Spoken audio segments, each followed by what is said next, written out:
Welcome to my podcast, Pump Ya Brakes Sista. I'm glad that you came. I'm glad that you're here. This is a channel focused on evolving, growing, building a community of women to grow, to evolve, and to just be your authentic self. We all experience life from friendships, relationships, traumas, jobs, kids, whatever it may be. This is our community. Here we're going to grow. We're going to be ourselves. We're non-judgmental. If you're here to judge, please don't come on this channel. But if you're here to grow and to heal, this is where you need to be. And I hope you stay and watch this episode. Today I'll be discussing with a client, fellow classmate, about life, marriage, divorce, life out of divorce, childhood trauma, kids, being a mom, and we're just here to grow, to release, and evolve. So stay tuned, sit back, grab you some popcorn, grab you some wine, and listen. Comment, give us some insight, and if you want to share a testimony, then I'm going to drop my link to my email, and I'll talk about it. And if you got a question, I'll answer it on the next episode. Stay tuned. Hey girl, welcome to Pump Your Brakes Sista, where we slow down, reflect, heal, and grow. Before we get into today's conversation, take a deep breath and receive our affirmation. Every day I become a stronger version of myself. God has equipped me for every assignment that is before me, from my crown to my feet. Now let's pump our brakes, sis, and get into today's conversation. And you got to watch what you say, because I think I put this under your post. You gotta watch what you say. I said, "Oh God, I want to be like Job. Lord, don't ever let nobody in their life tell God that." But there you go. When I say loss after loss after loss after, Job lost everything because he just kept coming back, girl. But he stayed faithful to God, and it's but that's hard. You gotta have whoo. And I said that I was just like, ooh, I don't want to say it, but you know when you get to saying stuff, you know how it is. Yeah. But it's like, and certain people in the book of Job, he was losing materialistic things, family things, but a lot of times you can lose different things like your peace, your joy, and materialistic things. And it's like, how did he stand so strong in it? But when I tell you, I be questioning God. It's been so.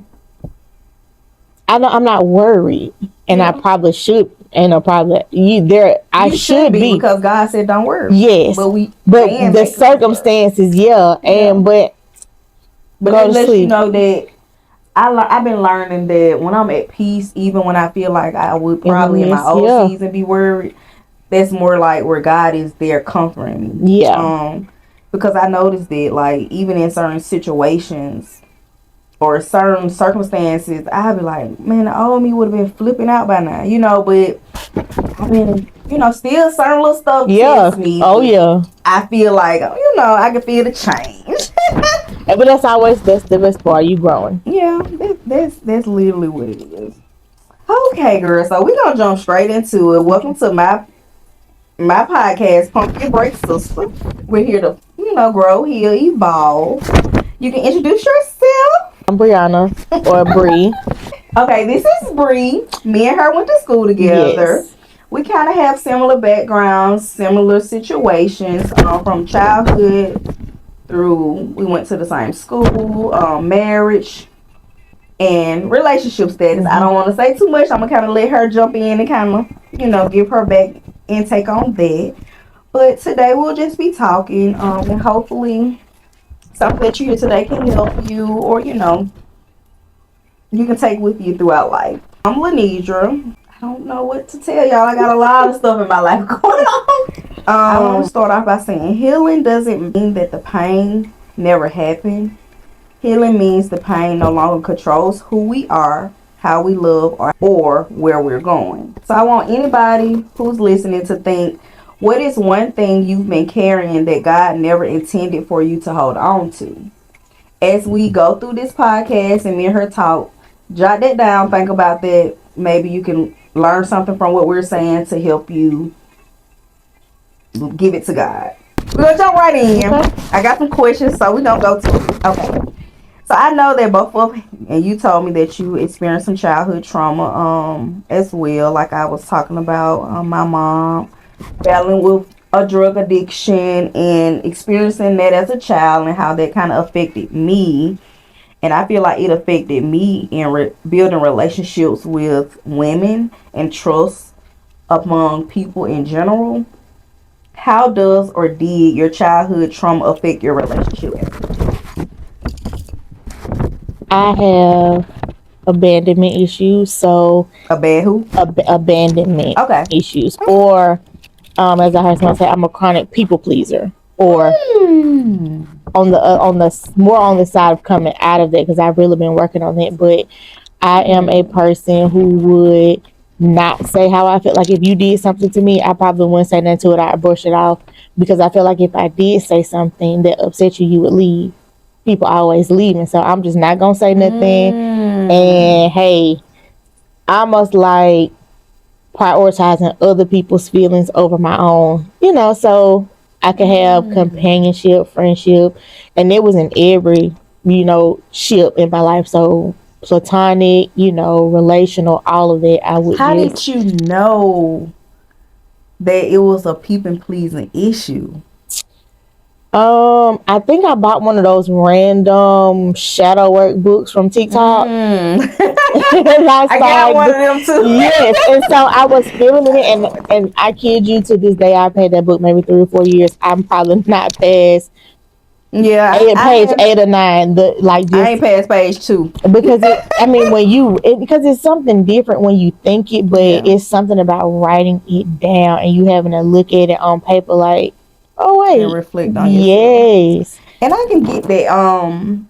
I guess to come into acceptance of people pleasing, or to identify yourself as that, because I looked at my people pleasing like treating people how I wanted to be treated. And when I learned that I was going against my own boundaries, that's when I established, okay, I'm people pleasing. Because like you said, I guess it was abandonment issues, but I didn't identify it as that. I was trying to give somebody something that I didn't receive, and regardless of how they perceived it, how they were making me feel, I probably overlooked it in senses. And like you said, I was the person, I'll speak my mind, but not know how to deliver it, and I probably would not speak my mind until the last minute. So it's like boiled up, and so it's just like really, if I'd have said something 2 days ago, we probably could have just, it wasn't as big, but now I done waited 2 weeks, now it's like, because last week, I get that. And so that's how I've been learning, like, to address the issue right then. I'm getting better at it. You didn't notice that about you. I'm getting better at it. I definitely was like, I have a little, and I think a lot of us do, but But now I've been in a season where it's just been like, about me, and it's been selfish, but we all need a selfish season, I think, to really identify our identity of who we really are, not who we have been molded to be from life. So I suffer with it, like, not have, because I don't want to be selfish.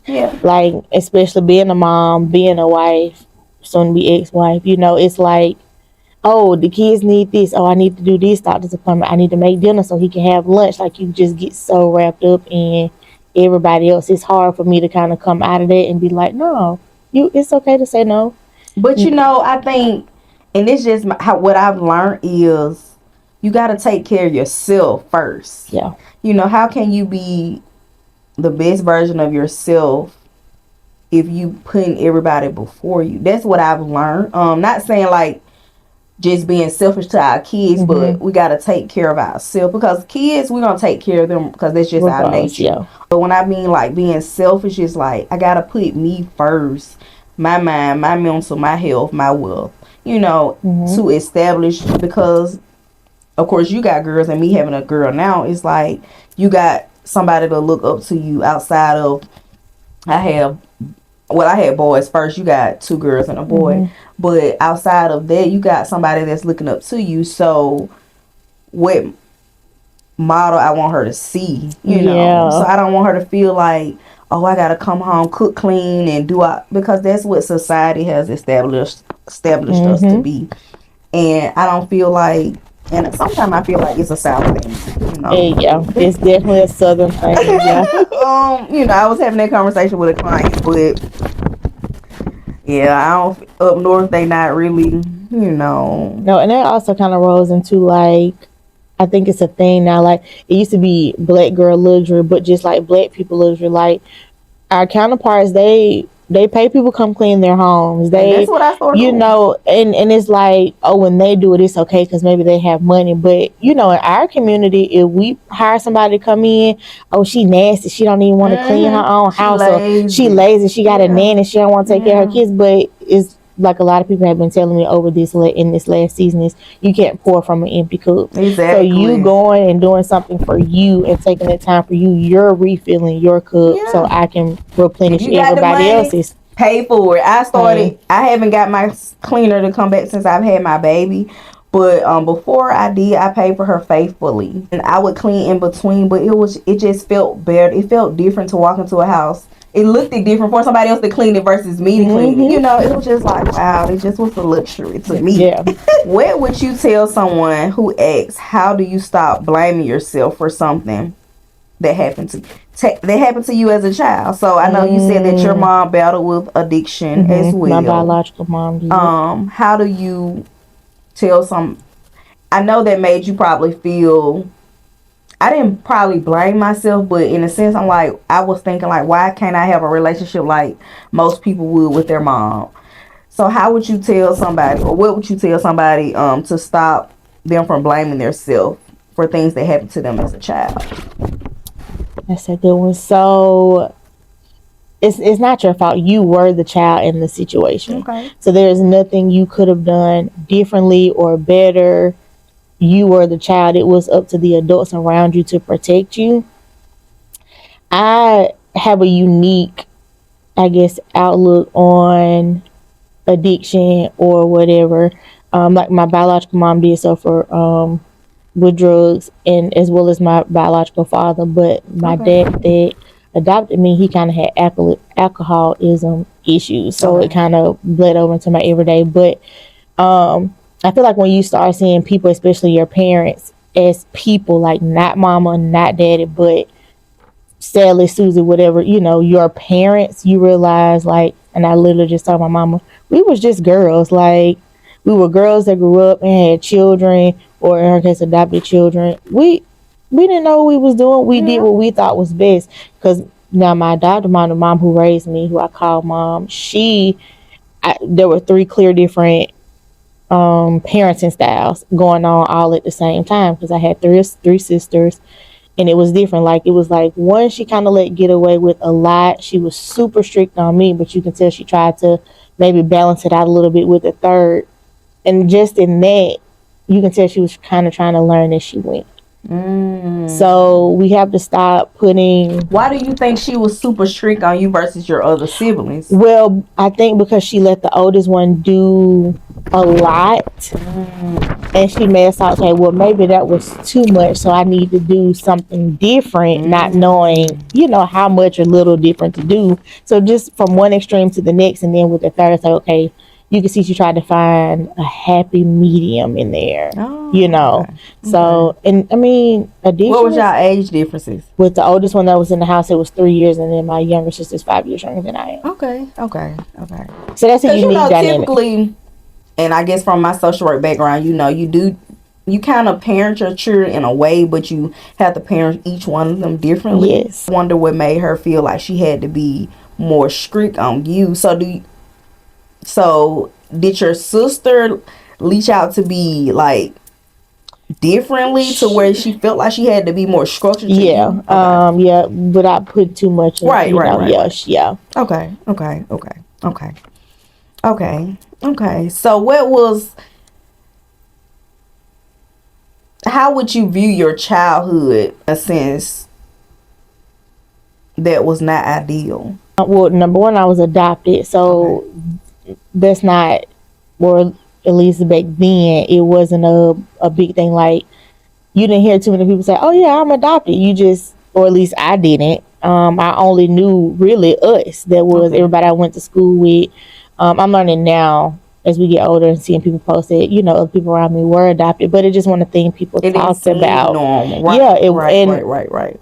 And it's not like, oh, I'm adopted, my parents are of a different race, so okay, it's obvious. No, I mean, I got your black parents. adopted parents were a different race? No, but I'm saying that would have made it like more, oh, you're adopted. Better. But we just look like, you know, family. Mm-hmm. Okay. Or whatever. So that was unique. And then like, so I said there was 3 of us in the household. Me and my younger sister that's 5 years younger than me, we are biological sisters and we have the same mom. Okay. Whereas the other daughter that was there, she didn't. Okay. And so, but I also had other siblings from my biological mom. Oh, okay. So, and they would still come around. And so it's like, again, they would come around, whereas I guess my other sisters, people didn't. And so it's like how that dynamic of your family is coming around.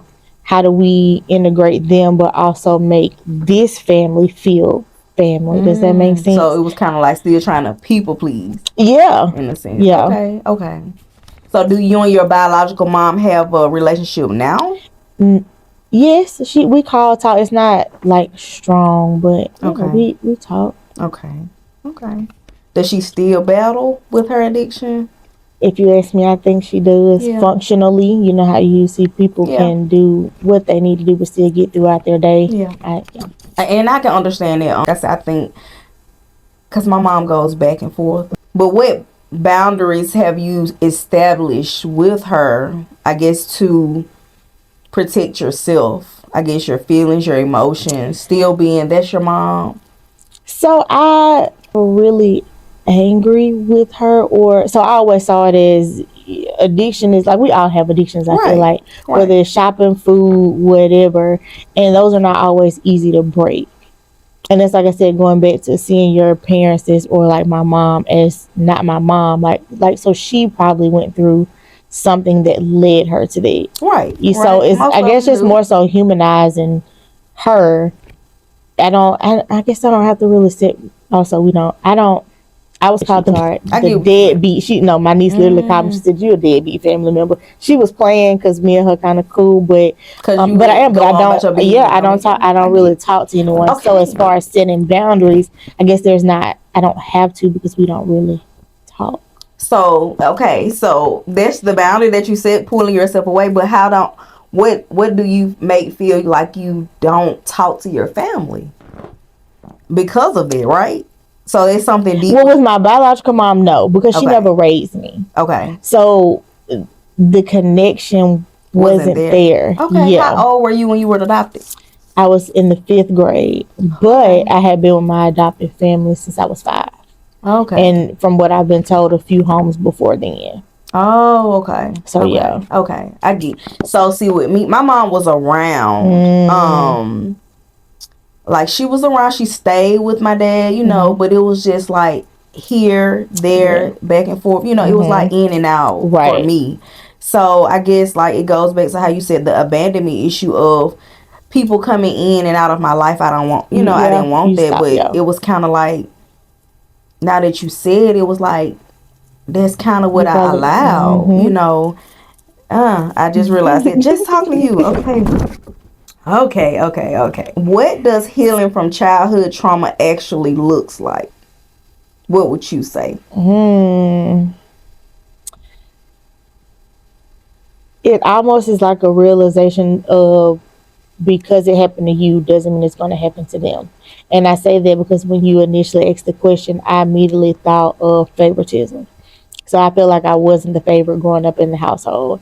And with one kid, it's fine because it's one kid. But when I had my son, I found myself being super overprotective about if I felt like somebody was showing favorites.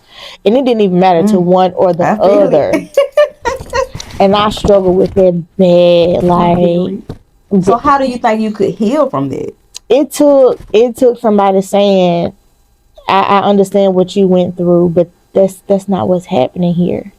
And it was like we were saying off camera, like once somebody plants the seed, if you really want to work on it, going through life, you almost see yourself. because that little voice is still going. Everybody not doing it. Everybody not like I like. It's almost like I was seen. Like I know that was your experience, but that's not what this person is doing. So, like I said, the seed was planted. So I would find myself, if somebody did something for one and not the other, I would have to look at the intent of the person. Like, no, this person loved both of my kids to death. So that's not what they're doing. And it just starts to become more and more of a realization, like, that's not happening here.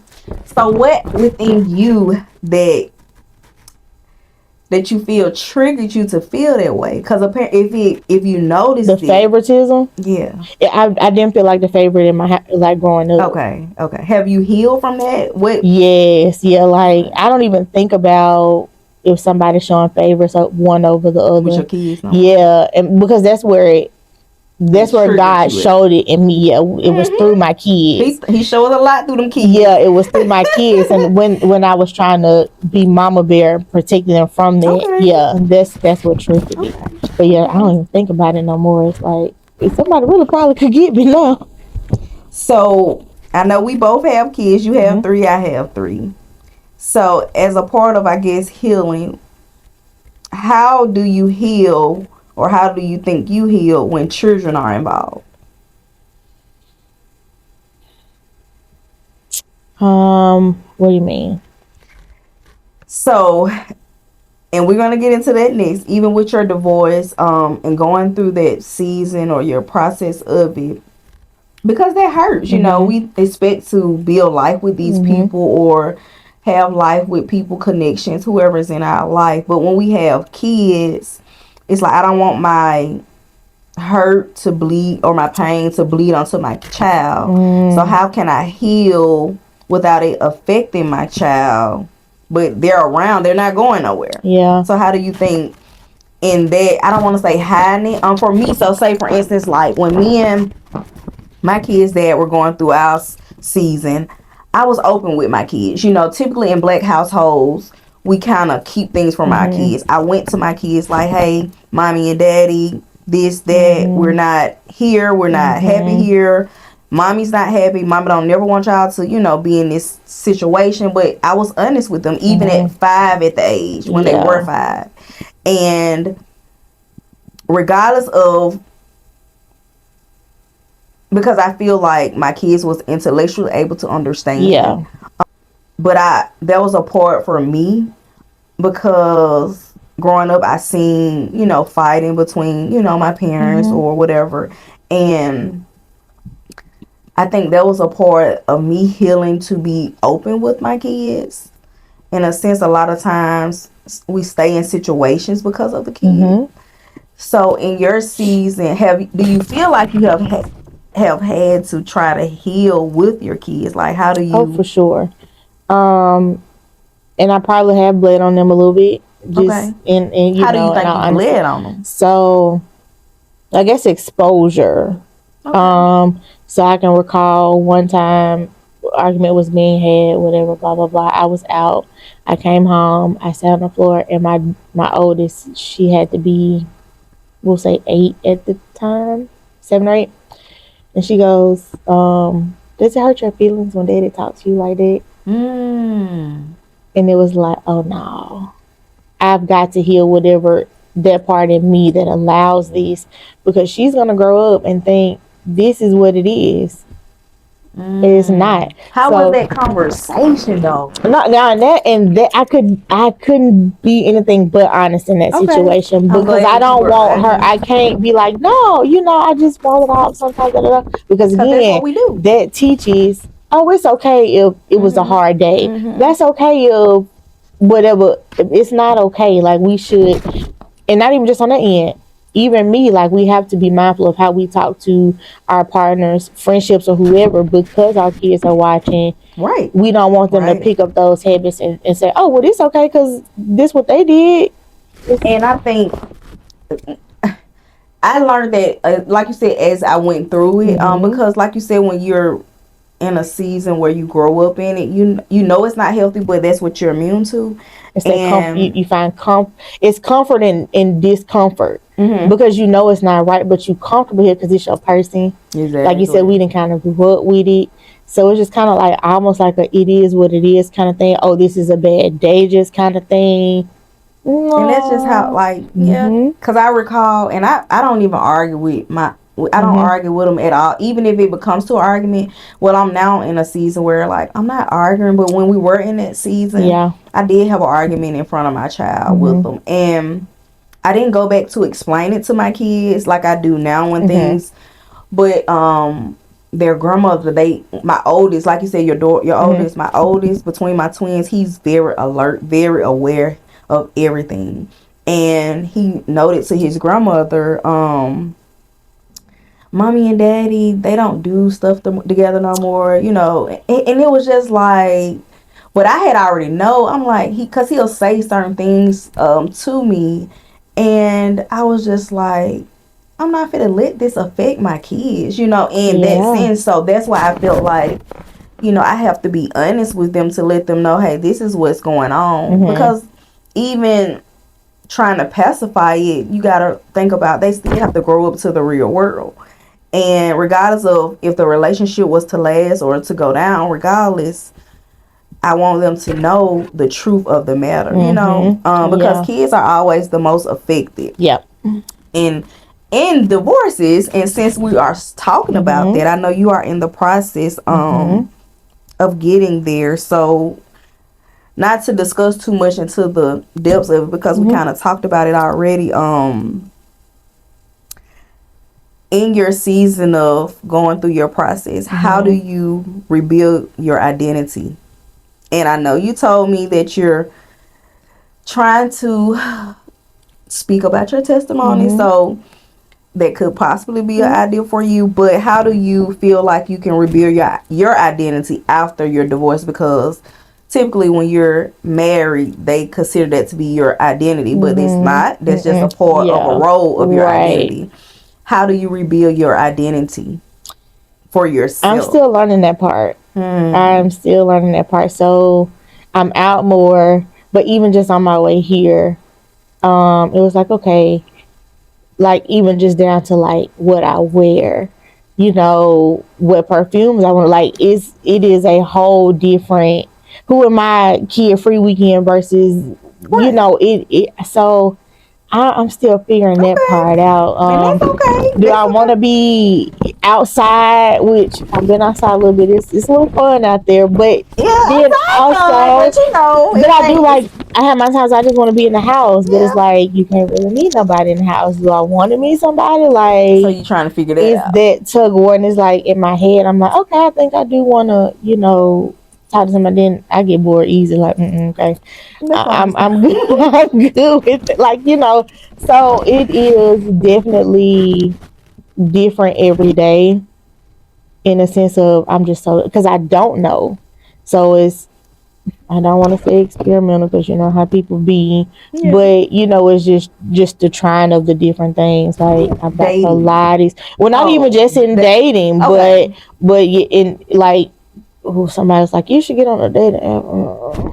I ain't fun on no. Yeah, but like with some people, that's someone made a joke about speed dating. I think that'd be fun, even if I didn't meet nobody, just to have that experience. But like Pilates, all kind of different things out here. And I think I guess for you coming out of a relationship that especially when you're established with somebody for so long, it has been. It's like letting your hair break down, but what's comfortable for you. Yes. Not for what society or for what people tell you, but figuring out what works for you. Like you said, sometimes you want to sit in the house. That's peace. You know, it's so especially when you're used to being in an environment that's chaotic with a man, or you know, it's like it's peaceful. And I remember going through, and I do have this question. I do have this question. It actually says, "What does peace feel like after years of chaos?" Calm, and calm can be a little scary. It is when you used to just. You know, moving. It, at least for me, peace feels like calm. It feels like just simply falling asleep, like my mind not racing anymore. Okay. It just feels calm. And I think when I went through my isolation season, I was able to notify peace because I was by myself, but I was so used to the hustle and bustle, the go, the chaos, the the back and forth. But I was isolated to sit with myself, and I felt bored. I felt lonely. But I started to realize this is peace. That's what peace I have nothing to worry like. about. And I had to realize that even though I didn't like it in that season, and when I started to, I'm like, oh, okay, this is peaceful, and now it's like, because I've always been a person I could sit by myself, but it was like I was really sitting by myself. I wasn't going out. I wasn't communicating with my friends. Like, it was so bored, but it was like, oh my God, I feel so lonely. And now it's like, I don't feel like I need that other side at time. We need community, but it's like, I don't feel like I need, like, I can still go out to eat by myself. I can go to a bar by myself, and I still be at peace, just with myself. I ain't there yet. You get there. I am, but I keep, and it's because also I haven't been doing it. So like, I need to start getting out by myself more. Like you said, going to lunch. Yourself. Yes, and to get comfortable with just being by myself. But you said in your isolation season, I feel like that's where I am now. Okay. From like maybe the last week in June, even to now, like. My phone so dry. I ain't been talking to nobody for real. Like, but it's long, girl. And I was telling another one of my friends the other day that I think this is her lonely season. Just like not to be with no man, nobody. But we all need that, and it makes you feel lonely. But like I said, it was a season where I was able to build deeper with God to figure out, and I didn't understand it. I was just like, God, what are you doing? But everything was so chaotic. To where I was just like, hold on, you gotta quiet the noise. Yes, and I did not like it. Like, I felt miserable, and I felt like nobody cared, and I felt like I was alone in it, but I really wasn't. But God needs us alone sometimes. Yeah, He's so we can got focus and we can hear Him.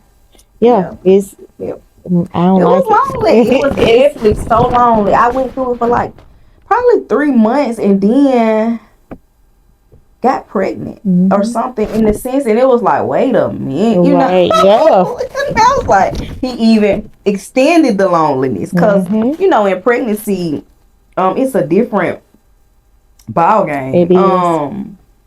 I feel like even when I was pregnant with the twins, I don't want to call it lonely because I've always been a person I can be by myself. But even in the sense of when I got pregnant with my daughter, I felt even more lonely. In the sense of with my community of my friends, I felt how they showed up for me in that season. But I think it was because when I pulled back in my isolation season, it kind of bled over into that in my mind or just in the connections. But but some people can't. If they've not gone through it, I just had to say they can't. They don't understand. Well, it's not. I'm not talking to you because there's an issue. There's a problem. I don't even like. I just it's just a feeling that I need to be alone. Like I said, quiet the noise. And just go through it. And it's. I feel like sometimes when you haven't gone through it, you just can't understand, it. Yeah. And I had to say like, because it's me. It's it's like, because everybody had their own season to go through it. If when God pulls them to come closer, right? And so like I definitely did not understand that at that season, but I had to look back like that was my season for that. And I was telling my friend, I said, it's so lonely, but we have to do it, especially when our life is chaotic back to back. The same thing keep happening back to back. Like, you're missing it somewhere, and God gonna keep taking you through that thing. And that's what was my thing. I'm like, wait a minute. I was like, cause I'm an entrepreneur. Where really it was like, cause like I said, me and my husband was in a separation. I was talking to somebody. He was talking to somebody, but not saying that was right biblically, but that just how we were. but it was still so much going on the outside of it. And I'm like, wait a minute, I'm not focusing. This person I'm still having an issue with. This coming back at me. Me and my friends was going out. We were doing the same thing every week. I'm like, I'm making the money, but where the money going? We outside, we popping bottles. I'm like, wait a minute, this ain't And I had to retreat from that. But like I said, it was just like, whoa, wait a minute. It was like a big house. And it happens like even the person going through it, you don't even know that it's not someone's like, oh, I feel like I'm gonna do this in the next, like you don't even see it coming. Exactly. It was just like, I remember it happened right after my birthday. It was like July, the end of July, and it went all the way to like January. And it felt so, I'm like, wait a minute. But God was still showing me stuff working, and I'm like, man. Okay, so I know you are in the process, or establishing, finalizing your divorce. So in the process of where you are now, what has your divorce taught you about your self-worth? That I probably didn't have much of any, like, it just broke. And it's so crazy. I was thinking about it on my way over here. Like, at one point I felt ugly. Why? I don't know. You talking about like appearance wise? Physically. You talking about why you were married? Yeah, and even now, like, I made a post on Intimate CB up, like, I finally feel like I'm getting back to me, Okay. But so do you think the marriage took from your appearance? I don't think it was the marriage itself, but when you're unhappy, you kind of retreat. Okay, I can see that. I had got the biggest I had ever been, and still working on that part, but it's just like things happening, in it, and so it was just like. So, but and I'm gonna say this because beauty isn't defined by our appearance; it's within. No, but so not saying you're wrong. No, but what I'm saying, like, I really don't know how to describe it, but it's just like I guess because I felt so beaten down from your ex-husband. And then it was like, when you don't put yourself together, like I was a stay-at-home mom at one point, so I'm always in the house, and it just like took a toll. That's understandable. So yeah, it's just like.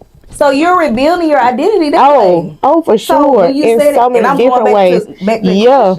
That's positive. It's even finding out, like when I told you I'm gonna be back soon for my lashes, like I feel like I saw somebody made a post like and it was kind of a funny. It was like, you not saving money by not doing your self-care. Now you just broke and ugly, and not and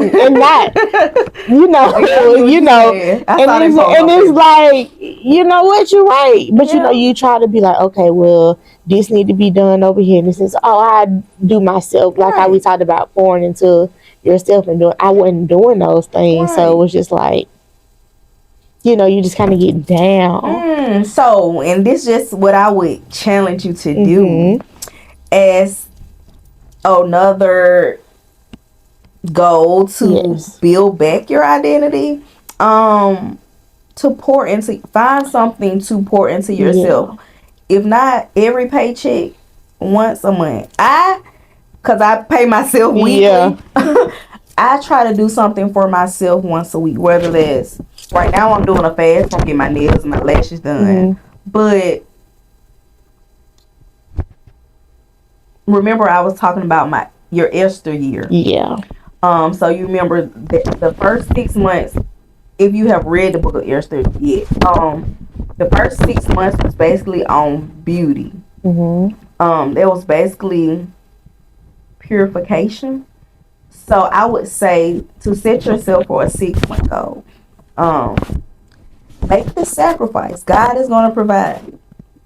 Make the sacrifice. And not saying you gotta go spend $400, $500, whatever it is that you can look at and establish. Take a self-care day for yourself.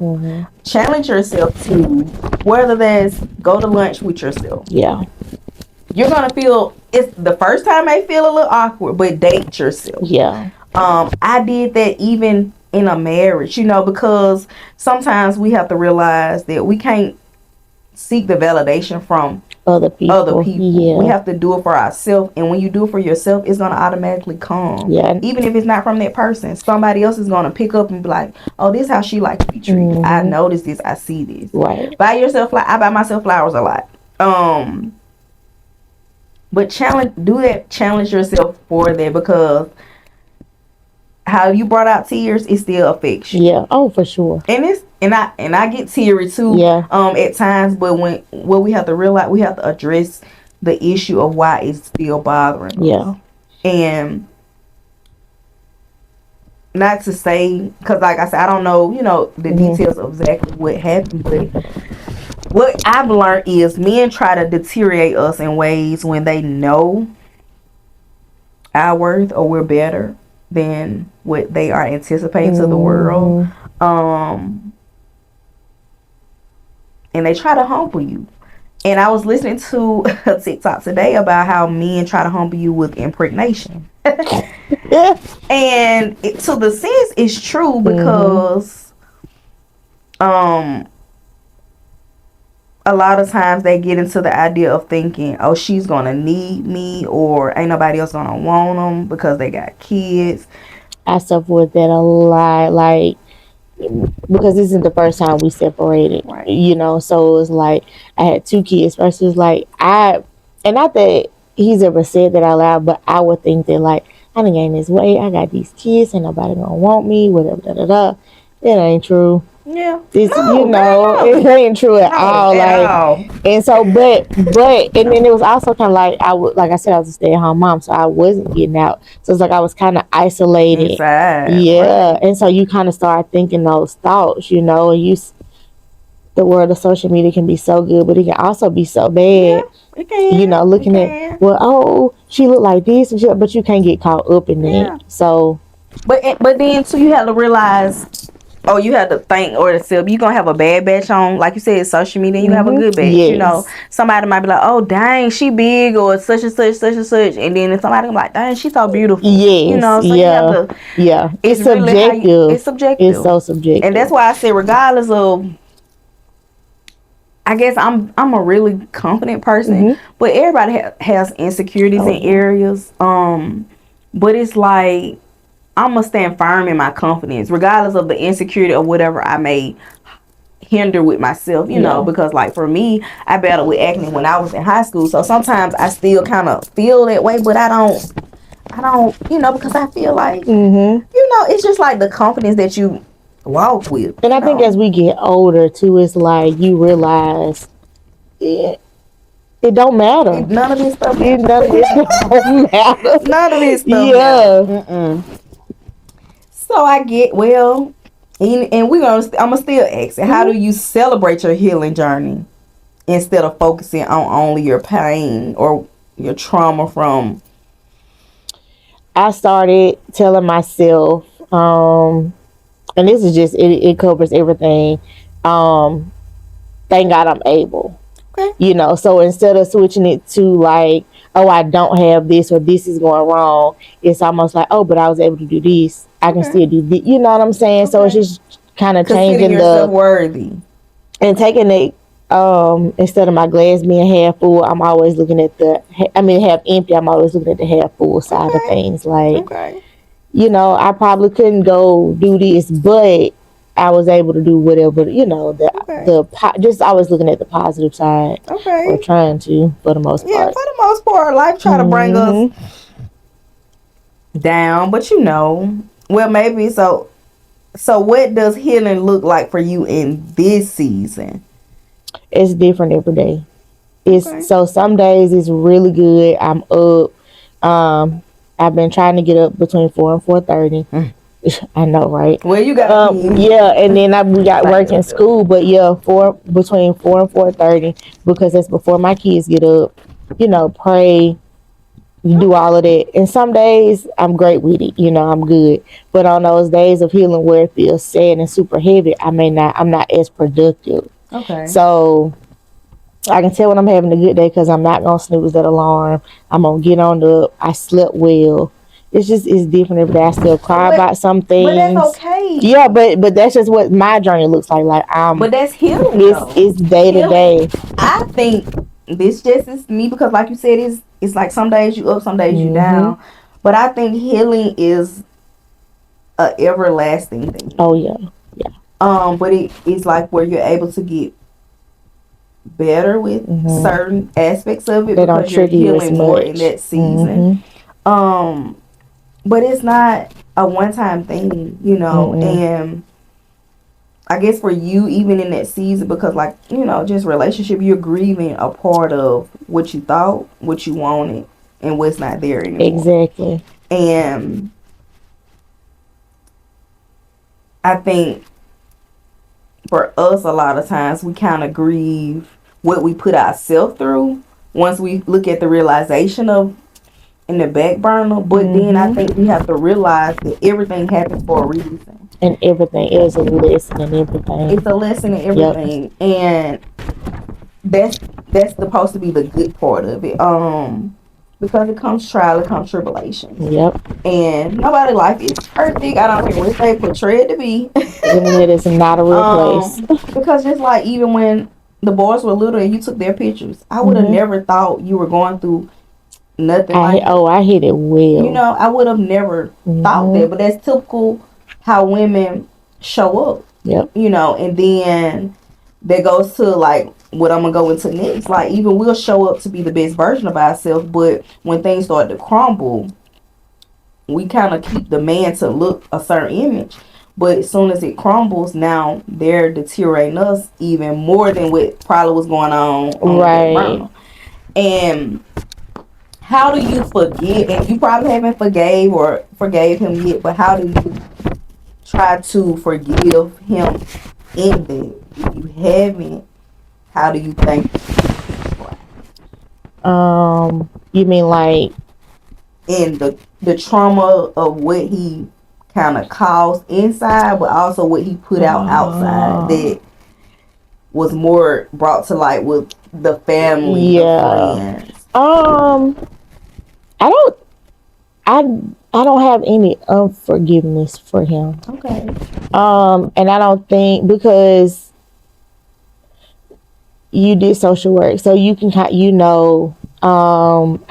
I've only ever taken psychology classes, so I'm by no means an expert. But when like how we look at how we were raised to kind of heal ourselves, you also can kind of see how other people were raised. Yeah, that's my thing. I'm always like, this is because of this, and we were so young.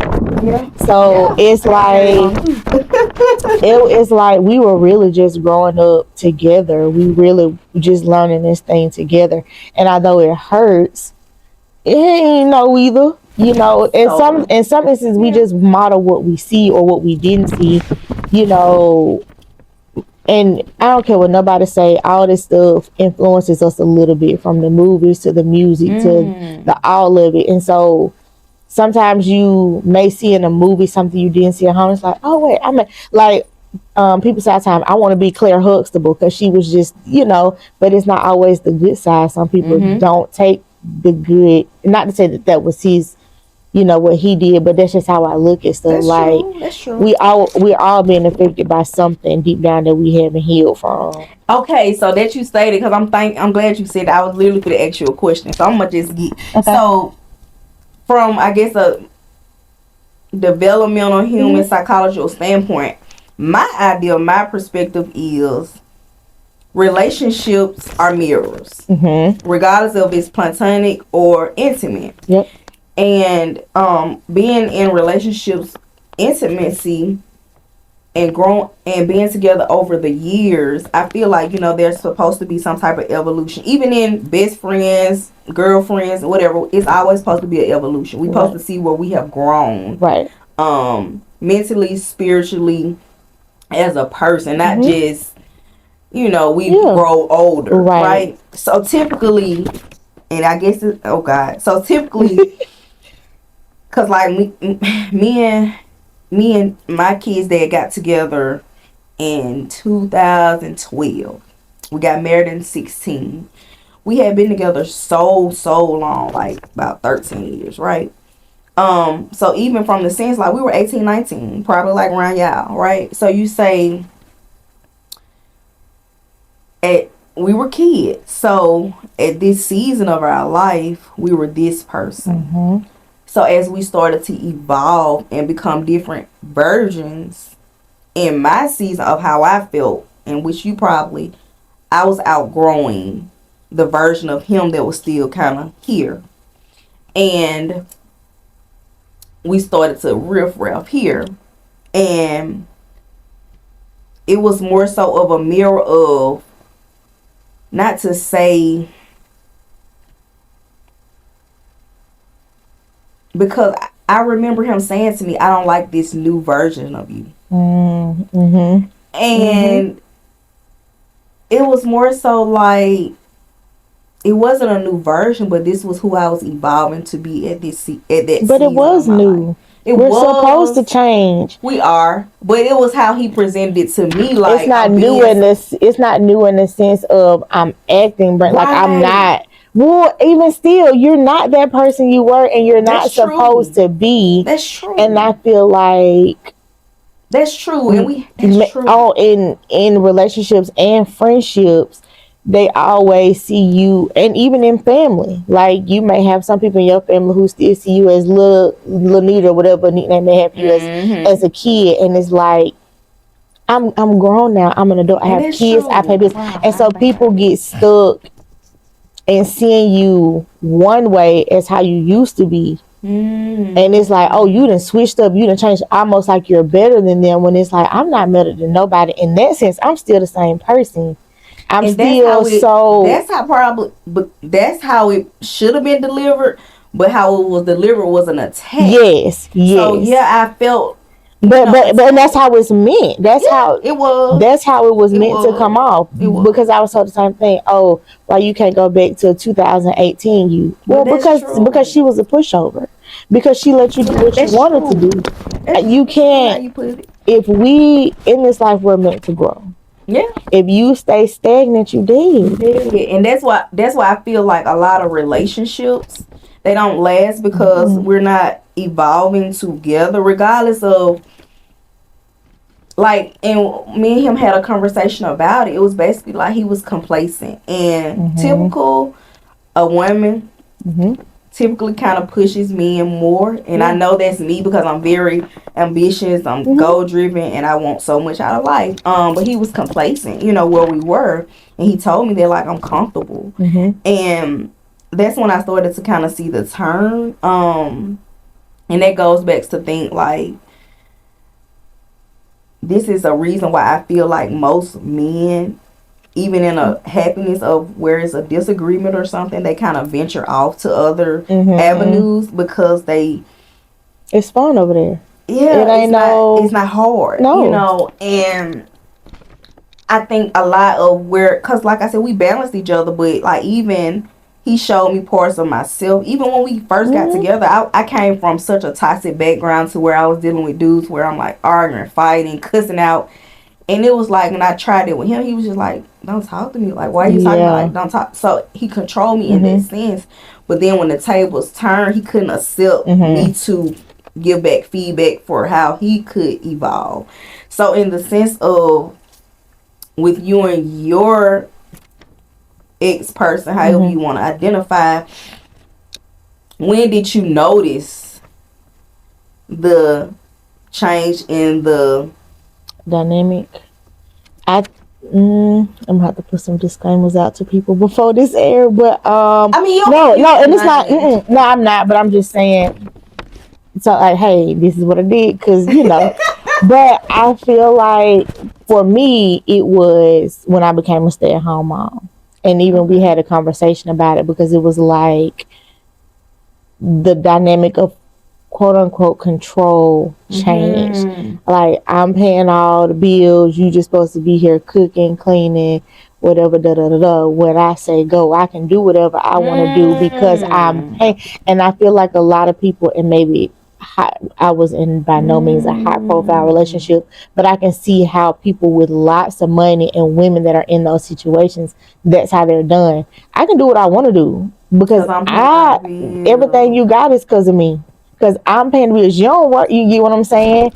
And so I feel like that's when our dynamic started to shift. And when you started to more focus. And even he said it like, and he said he was in a more immature mindset. Like he doesn't feel like that now, but he felt like he could do what he wanted to do. This my shit. Like you get what I'm saying? And so I just feel like for me, that's when it switched for us.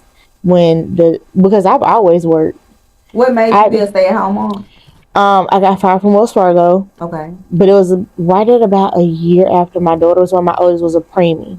And so she was born at 24 weeks. And it was because essentially that pregnancy was very high stress, and I also had an incompetent cervix. And what that is as the baby grows and gets heavier, the sac or whatever pushes down on your uterus, and it just slowly starts to open. And so it caused preterm labor and all of this. So then I got fired. I was at home, and I got pregnant again with my son. And he was like, yeah, nah, you going to stay at home. Because essentially it didn't want the stress or whatever to cause another preterm. And then after that, it was like, oh, you going to go back to work just to pay for daycare because we all know that's high. And it's like, well, you're right. So listen, when you think back. Ask it, girl. I feel like I know where you're going. Just ask it. Do you look at it like him trying to establish a sense of control there? Like, that's not where I thought you were going, but like trying to make you more dependent on him, to where like, cause you said when you came into that season, it was like, oh, you just going back to work to pay for daycare. So do you feel like he was in because he was in an immature stage where he was trying to break you? I never thought about that.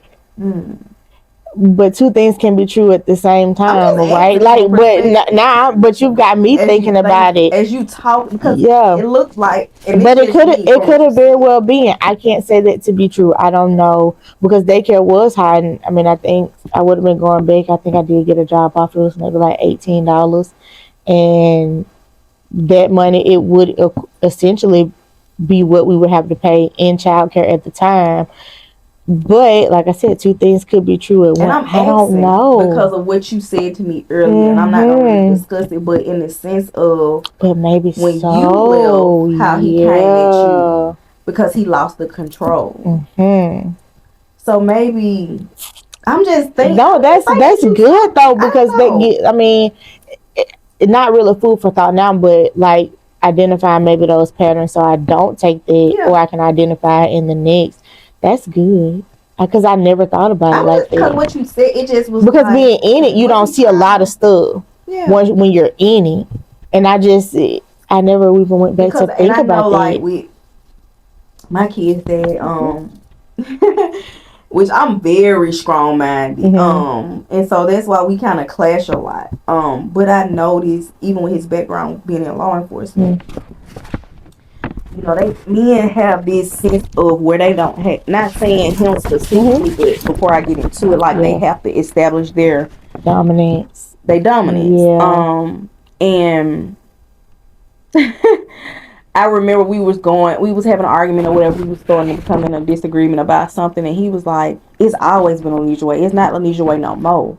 And it was like, I never felt that it was my way, but he saw something in you or in the way you move that made him feel like that, you think? And I think a lot of what, so from the relationship, I triggered a lot within him that he could not identify for himself. Like, I was able to, regardless of whatever he told me or said to me, I was able to go back and think on it to see, like, do I do this really way? I do? Because like, when he used to tell me, like, when we first started dating and we got an argument, I'd be like, BITF you or something. And he'd be like, stop calling me that. And I self-reflected, and I'm like, okay, I'm not going to say that no more, because I know that's wrong, but I never had nobody to tell me that prior. So when he told me that about, I don't like this with you, I said in it, and we kind of got back what I said in it, like, I'm not her, but how he was attacking it, he came at it as attack.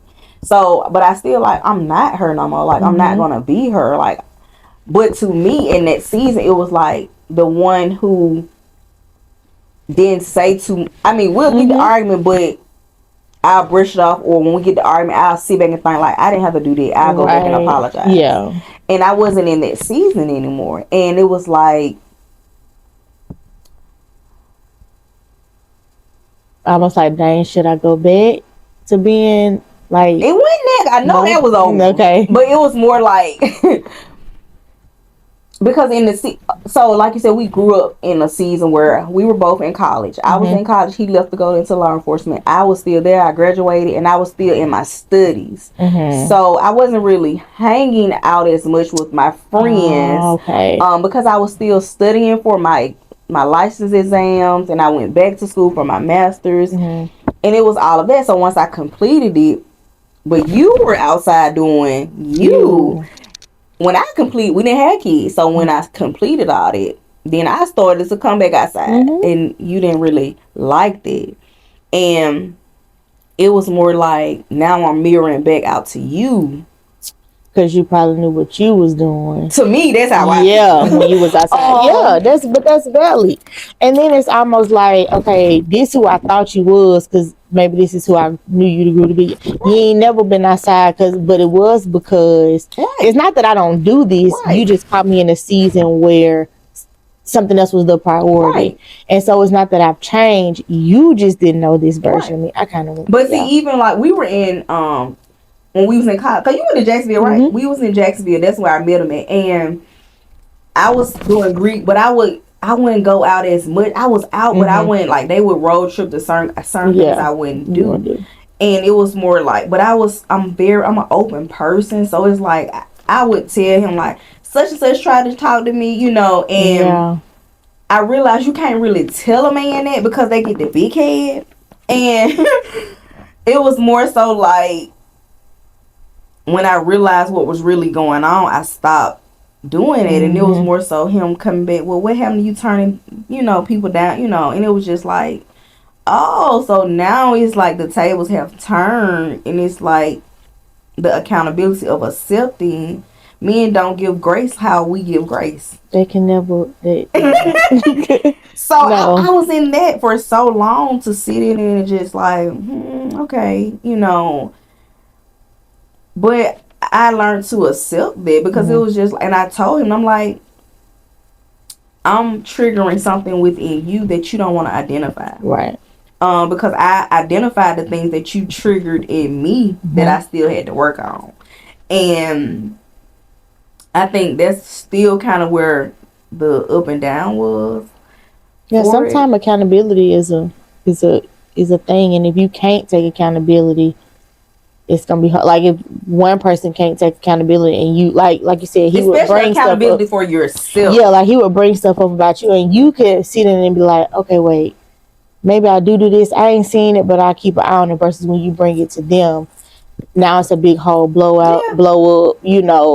When you can't do the self work. Yeah, and that's the thing. I'm my own critic now. When one person doing self work and the other person is not, but it goes hard. Back to how it's raised, but I've always told him that because, and I don't know, from your dynamic, but I was raised primarily by my dad, and he was raised primarily by his mom and grandma. So the differences are there. Yeah. I come from a strong structure from a male perspective. He come from a strong structure from a woman perspective. So it's different. And I've talked to him about that. Like, we was raised different. Like, I have a hustle mindset. I come from a man.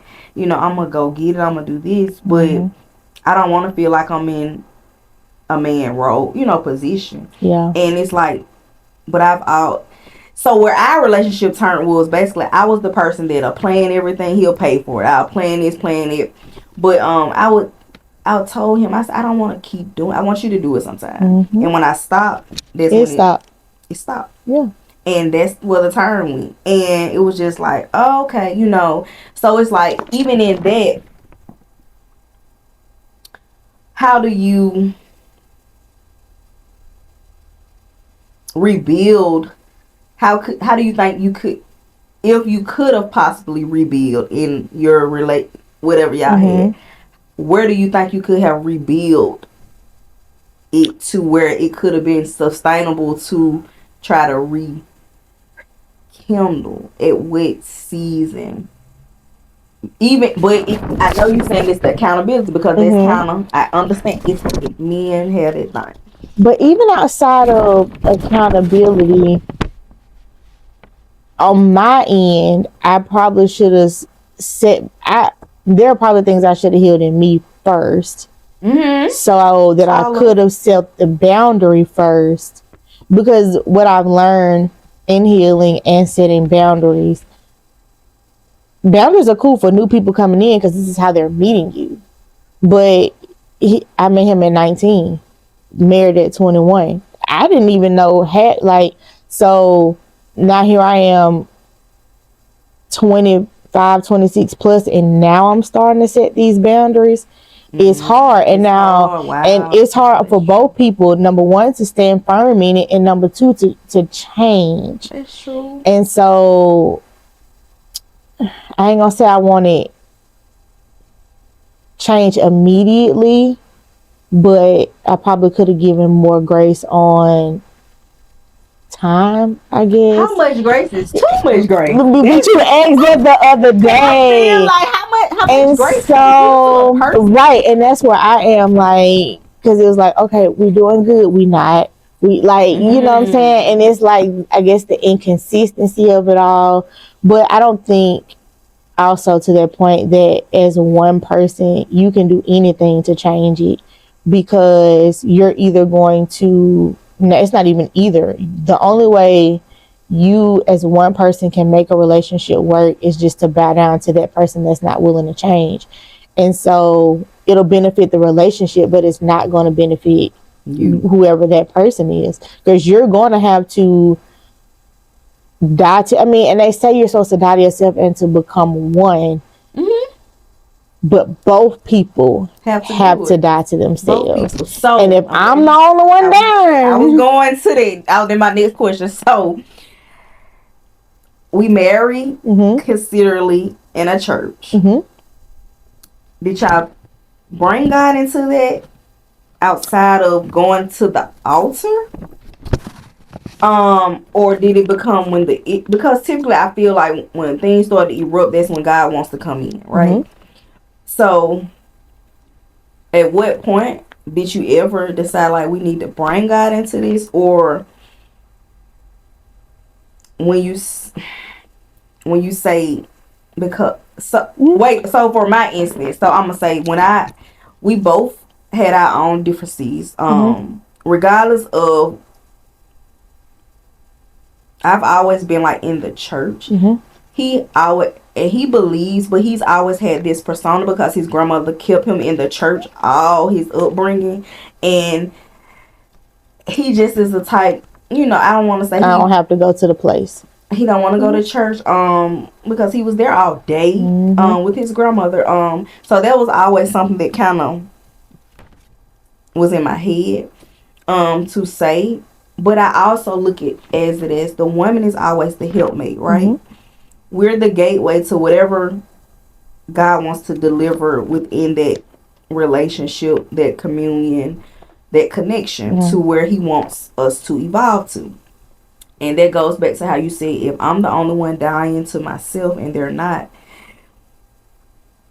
at what point were you like, because I remember us talking and I started sharing my testimony, and you were basically like, you were still sitting in it. And to hear you tell me, girl, we done separated, we get a divorce, I'm like, whoa, I done got pregnant and sit down. I don't know what's going on. So what made you get to that point outside of what you which you don't have to explain that, but outside of what you told me in that moment, what made you get to that point, like, this is what we gotta do? So to go back to your first question about when did we bring God in, that's a funny story, because I went to church in Center Point. It's the church I grew up in. It actually foreclosed on. So when I met him, and I was in church all my life, praise dance, usher board, youth church, volunteering in the church, like all of it, and I loved it, right? So I was in a place where I wasn't going to church. My mom started going to Greater Shallow. No offense, it just wasn't for me. And so I wasn't going. Yeah, I just wasn't going. And so I met him, and this was around 2011. He was going to the Rock. And he was in parking lot ministry at the Rock. And so that man gave me no choice. You going to church on Sunday? I ain't got nothing to will. Oh, okay, we're gonna fix that too. Like, it was not, and that's one of the things that drew me to him, because again, if I'm 19, he 22, 23, like young in the church, like, okay, God, like, you heard me, whatever. So I mean, we would go every Sunday. We were there together. We weren't there all day, like, for a long time. And then I feel like the pandemic hit, and church was all virtual. I feel like it may have been a little bit before. No, we weren't. He was working 6 days, and his only off day was Sunday. So, and it was overnight. Yep, he would. That was his rest day, whatever. So stop going to church. Okay. Then the pandemic hit, church would be online, and I would just notice, like, hey, he won't even come in here and watch it with me, but I ain't make no big deal, whatever, blah, blah, blah. So then church opened back up. Now, mind you, I'm still going to the Rock. I'm here because you brought me here. You dropped me off over here. I still go there now. I love it, but, so I'm like, okay, we're going to church and open back up. We're going to start back going. And he was like, oh, yeah, whatever, da-da-da. And I would start going. Me and the two kids, we get up, go. I start back serving, and it's just like you never wanted to go back. And I think that too would cause the rift, because I'm like, this not who I married, and to me, this is not a good elevational shift. So in there, to pause you before you go in there, because being married, as you know, the devil gonna attack the male first, right? And it's so funny that you say that because, so from the outside looking in now, it seems and that's kind of like me. I get up, I go to church. I ain't asking nobody to go to church, Well, see, I wasn't like that at first. If he didn't go, I wasn't going. And I would make the excuse, I'm not finna get up and get two kids ready to have to load them to church and do it by myself. That was my excuse. And I just got to a point, like, later on, like, I can't keep, because I want my children to know who God is. I want them to know, one, from me taking them to church and showing them, but eventually for them having their own experiences and getting to know him for themselves. But I want that for my kids. And so somebody got to do it, right? Like, and so that's what kind of brought me out of it. But I've always had the image in my head, me and my husband gonna get up, we're gonna get ready for church, we're gonna take our children, right. And so, but yeah, at first I wasn't like that. I was like, oh, if he ain't going, then I ain't going. I just watch it on TV. But if you got kids, you trying to watch it on TV, they crying, they need it, you're not really getting what you need to get. So what I noticed, and I'm gonna let you continue, what I noticed is the closer I walked, the more the enemy was on him. And I remember and I recall, that was my draw, like, girl, I'm fit to go. I went to church and I came home. I had went to the grocery store and I came home and he was asleep, and I asked him to come get some stuff out the car, and it was just like, and I was like, whoa, what, and I'm like, not today, Dale. And I saw it, and I'm just like, yeah, I got to. And that was my first way of stepping outside of my body to see of how the enemy attacked. Because nothing is going to work if one of you are trying to walk and the other one's not. And I was just like, whoa, my mind was blown that whole day. I was just like, I seen it. I literally had just left church, and I'm like, I was in such a great mood. And I'm like, what? And it was just like, oh my God, it's a spirit. It's a spirit. Wow. Okay. So keep going. Yep. And so, no, you're good. So, and that part just never changed. Okay. It never changed. And I remember us having a conversation. It was like talking about God, and he was like, oh, well, whatever. And I was like, okay, well, let's do this. I know we started at the Rock, but you find some churches you may want to visit. I'll find some. Let's go together to different, because we're older now, and let's try to find because I had found community at the Rock, because I had started going, I served, whatever, so I had found my community, but it's not just about me. So let's try out different churches. Let's go different places together and see if we can find our church home. And it's like, okay, cool, yeah, but you never said, oh, I want to try here, I want to try there. And even if I would sometimes say, oh, well, you want to go try here or whatever, it's like, you weren't really with it. And like, that was a big one for me. Like, I need this. I need for us to do this together, because like you said, the devil gonna take. Yeah, especially when you're married. And so we can't be strong. Like, I remember saying, okay, I want you to pray for us, in the morning before we leave, whatever, because you're the head. So not that I can't do it, or not even that I won't do it. You're the head, and you're supposed to be leading our family. So, I've even had a dream where I seen how the devil was like attacking. Ooh. Like, it's been to the point, and I literally woke up and he was at work. I texted him, I said, you need to pray. Please pray, because whatever, I didn't explain to him what I saw, but I was like, I had the weirdest dream. But I saw the devil on him. I saw it. And I was like, I'm still in this, Yeah. Like, but it was like God was showing me, this is what's going on. This is what's happening. And I was like, I think some people don't realize when they think about being married, it's a different assignment. It's not just about the look and aesthetics. It's something so spiritual. Yeah. You under a covenant. You literally under a covenant. He started showing me that. I'm like, regardless of what he was doing, regardless of what I was doing, God was still revealing to me, like, this is what's going on. Right. And I was like, and I still say this, like, if I knew what I know now, I would have did what I did. Right. But I don't downplay it, because it's so much reward and blessing within it when both people are in alignment and trying to fulfill with their mission. Yeah. So, yeah, that was cool. Okay. That's deep. Yes. Okay. So I got 2 more questions. Okay. So in all of this, what scriptures helped you through, or what scriptures are you leaning on now? What that you can just remember, like, this one scripture that I kept quoting. For me, I remember over and over Psalms 23. Yeah. And the Lord's Prayer. The Lord is my shepherd. And the Lord's Prayer.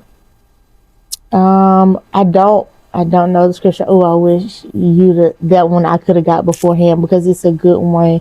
And I heard it, Pastor, Jesus, Sean is married to him now. Keon. Pastor Keon was doing a service on it, and all I remember of the scriptures that I am the handiwork of God, and God did not lead us to a spirit of fear, but of a sound mind. And I pull on that one, and I probably really should know the verse, but like, I was in the car listening to it, and I literally had to write down. It was on my dashboard in my car, but we are the handiwork of God, and He did not call us to a spirit of fear, but of a sound mind.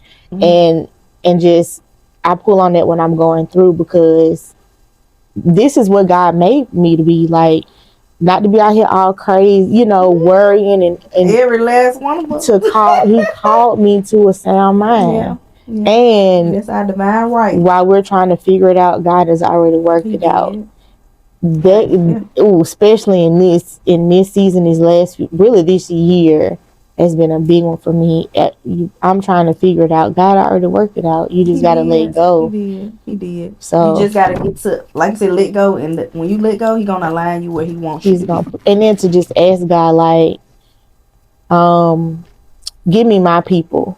Put those people around me that you have called, for me, because you have people around and they are good, genuine people, and you feel like, but not for where you going. I have learned in this that people, you think y'all are close, like, but people are fickle. Yes. I prayed that a few months ago, girl.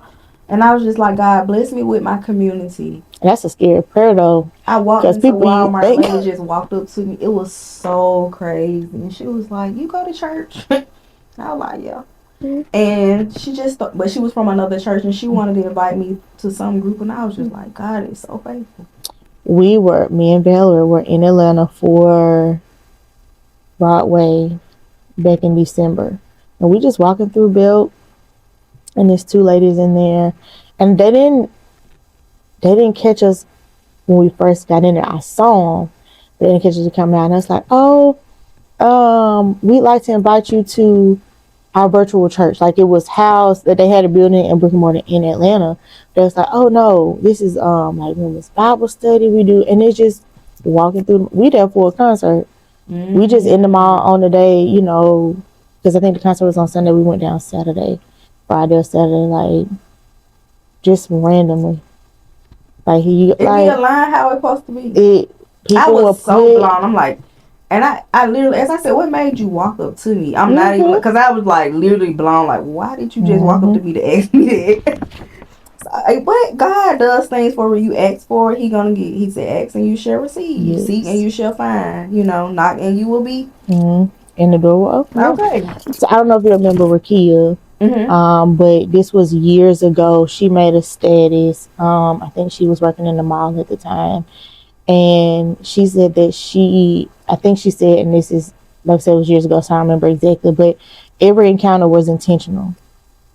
Every person that came to her register, it wasn't a coincidence. Like, God sent them there for whatever it was, for whatever interaction it was.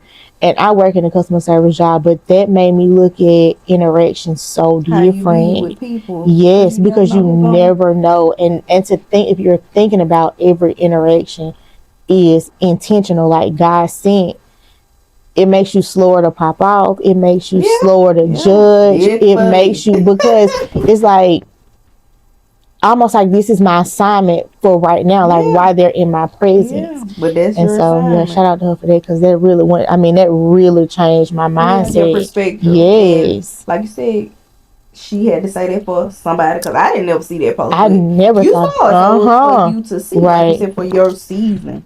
So I'm gonna ask one more question before I ask my last question. I remember when you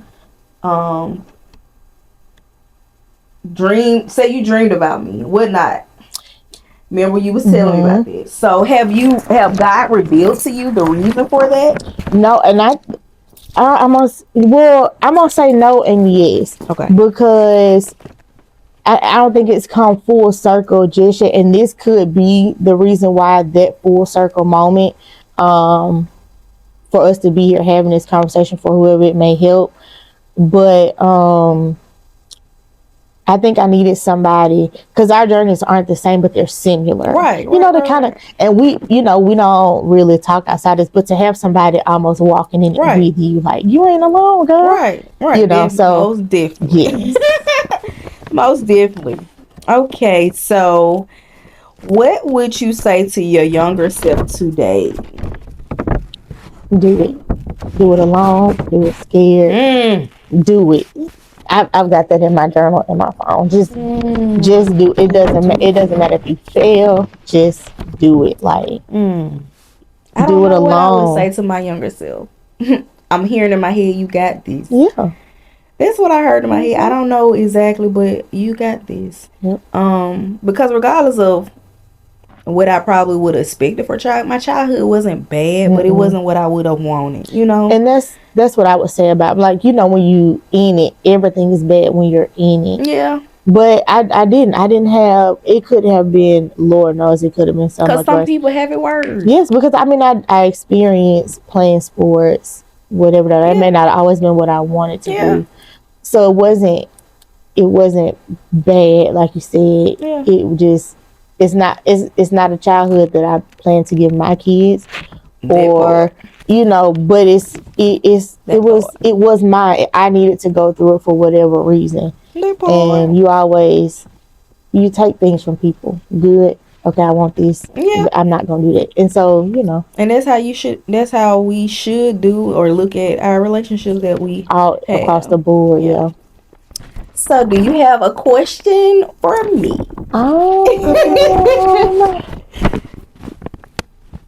Yeah, like, well, and I guess you kind of talking about how do you keep your heart kind of pure in all that you've gone through.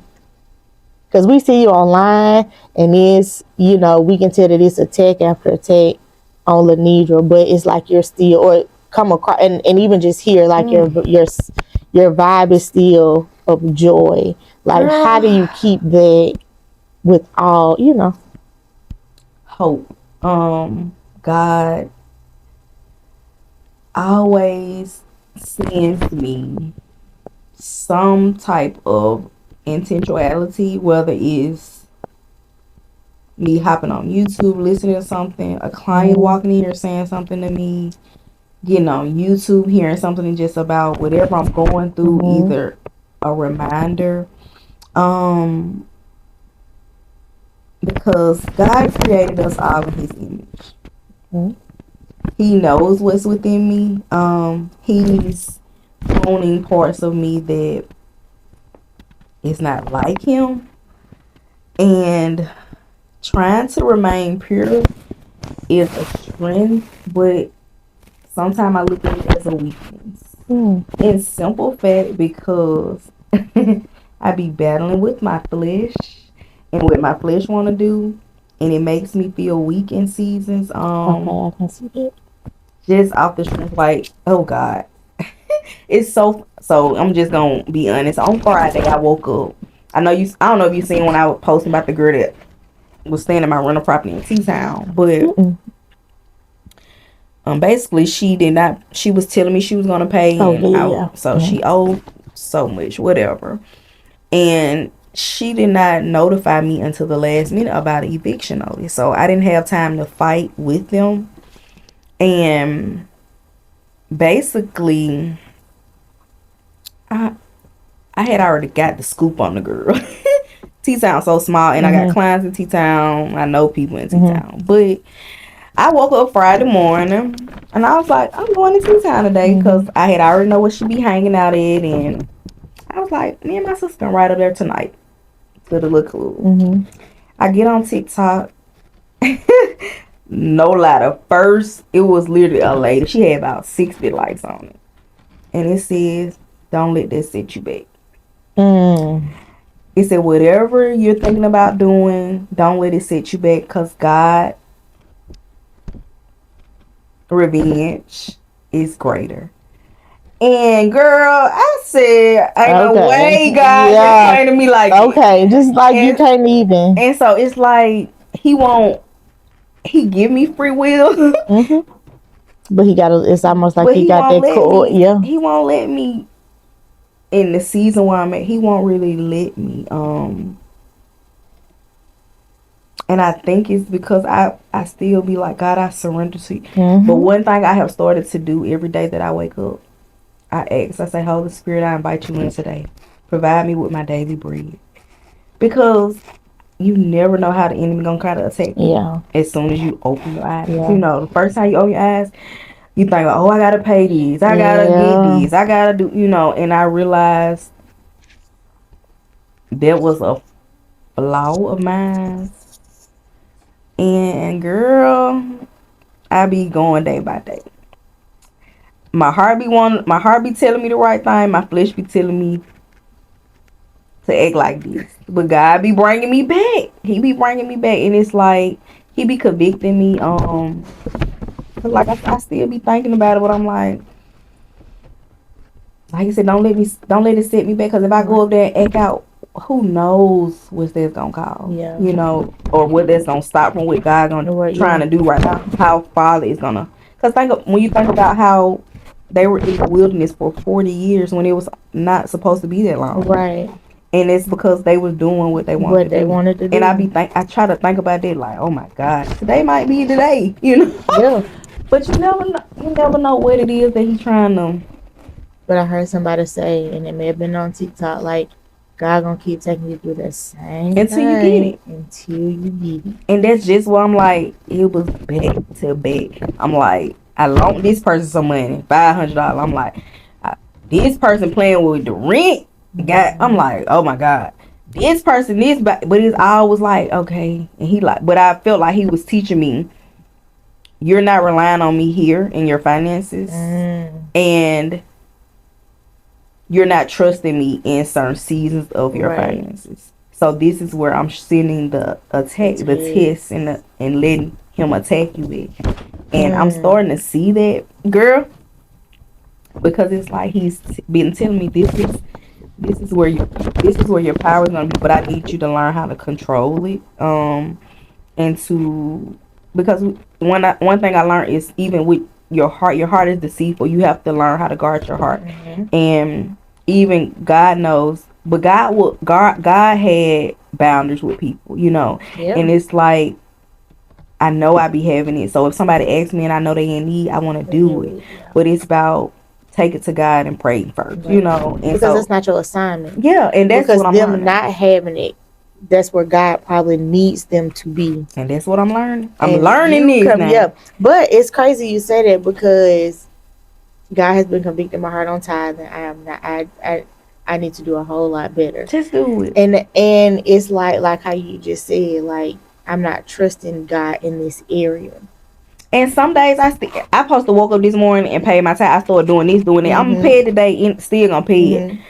But I still, I do it, but some days I still be like, okay, God. You don't do it from a cheerful heart or whatever. And and you're not just supposed to give just to give. You're supposed to give up with your heart. But I be hearing him say, go ahead and give, you know. But I be doing this. I don't stop to, because like I said, I'm gonna pay my tithes before I leave this house and spend any money. But girl, I've always been a tithe. Like I said, I have a different viewpoint of tithing, because you can tithe any type of way. Yes. With your time. And but I'm happy you said that, because for a little while I was using it as my excuse. No, I'm not. No, I'm just saying, for me personally, I was using it as, because like I said, I serve in church. And when I said, like, I can be better, like, at one point though, I was there every Sunday faithfully at church. It's like, oh, I'm tithing with my time. Yeah. But God still wants your first. And so, and in seasons where it's just like, oh, you're not doing it just because not all the time truly do you have it. Yeah. Right. And and that's where tithing in other ways comes in. But I know for me that wasn't necessarily, God convicted me differently, that it's supposed to be through my finances. And because I feel it, like, okay, like, it's because like the sacrifice is greater than what he's telling us to do. That's regardless of whatever it is. But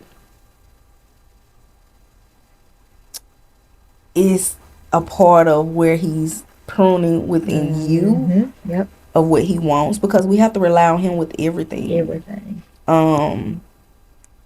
And like you said, a cheerful giver, I tithe faithfully every week. Regardless, I do my 10%. Or whatever. If I'm, I look at my books for the week, and whatever I hear, the first thing I go, tithe this.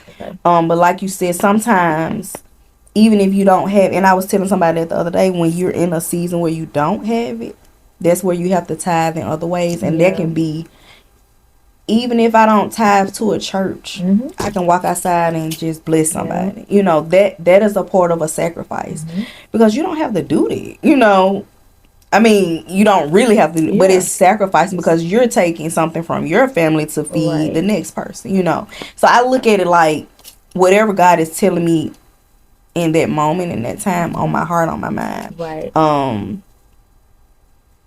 I think that's why he started to, in these situations that had happened within this year, he started to show me, because I guess it was probably like a double-mindedness, to where maybe I felt like I was doing it because of my heart as being a good person, but was God telling me to really do that, or was he just testing me? So I challenge you that too. And I know, and whatever God, what you want me to do, what you want me to watch how he work. I promise you, girl, I promise you. And I tell people, That's why I'm so big on paying my tithes.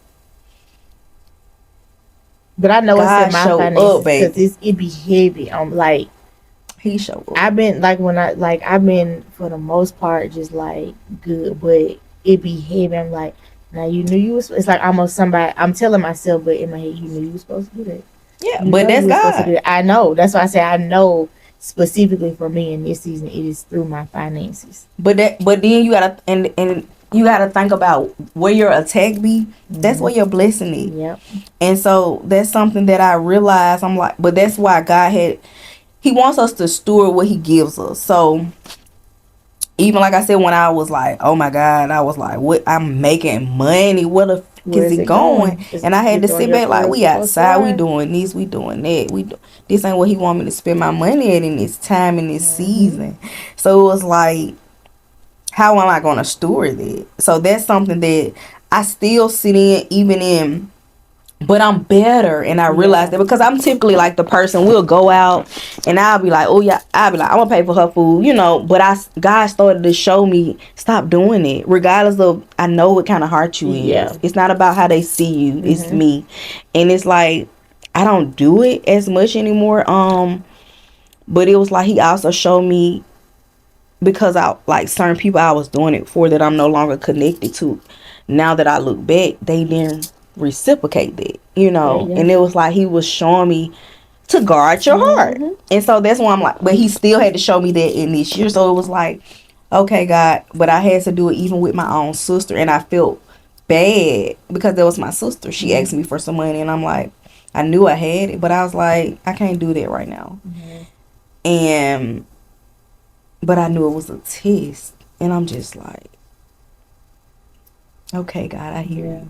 So it's like, baby, when He blessed me with the racks, I gotta tell, I can't do this, y'all. I gotta do whatever God want me to do. And that's in our culture. It's so sad that most times when our boys go to play football, basketball, that's the first thing they feel. I got to bring the whole hood with me. I got to make sure, man, and then it's like you look up 5 years later, they broke.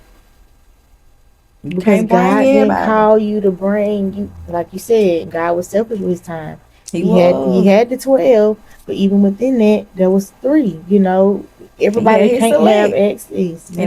But He showed me that just within. I'm telling you, it was back to back to back, and I'm like, God, you said give and it shall be given.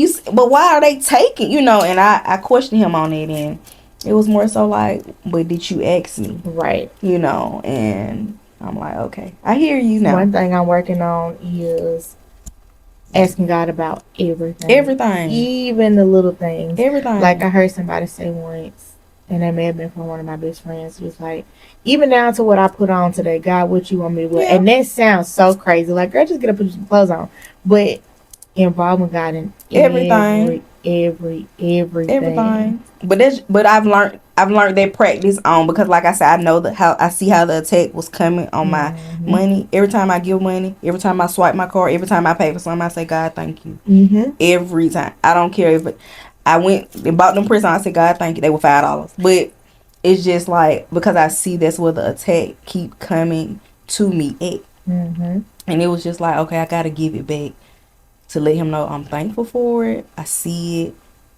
I don't take it for granted. Yeah. Regardless of what it is, how it may look. Like, I had to pay this roof rent for the last month, and I paid my building for where I'm moving. And do you know how much that was? I was just, when I gave that man, I said, God, thank you. I didn't want to though, but I said, God, thank you. I didn't want to give Him that money because I'm like, shit, I'm still paying for it, but this is my last month. So it was just like, just trusting what He tell you to do. He gonna provide.